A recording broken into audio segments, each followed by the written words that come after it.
নমস্কার দর্শক বন্ধুরা, লক্ষ্মীর পঞ্চব্যঞ্জনে আপনাদের সবাইকে স্বাগত জানাই। আশা করি আপনারা সবাই ভালো আছেন, আমিও ভালো আছি। আজকে ট্যাংরা মাছ, এই শীতের সিজনে ট্যাংরা মাছ আলু বেগুন বড়ি দিয়ে ঝোল দারুণ লাগে গরম গরম ভাতে। তাই আপনাদের জন্য আজকে এই রেসিপিটা নিয়ে আসলাম। এখানে আমি মাছ বেশ লাল করে ভেজে নিলাম।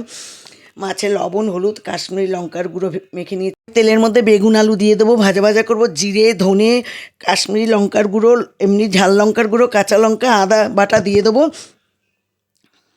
লবণ দিয়ে দেবো স্বাদ অনুযায়ী। ভালো করে কষিয়ে নেবো। নিয়ে এখানে আমি গরম জল বসিয়ে রেখেছি, গরম জল দিয়ে দেবো পাশে। ভিডিওটি যদি ভালো লাগে লাইক, কমেন্ট, শেয়ার করে দেওয়ার অনুরোধ রইল। পাশে থাকা বেল আইকনটি ক্লিক করে দিলে সবার প্রথম নোটিফিকেশন আপনার কাছে পৌঁছে যাবে। ঝোল ফুটে উঠলো, এখানে আমি মাছ দিয়ে দিলাম, ধনেপাতা দিয়ে দিলাম।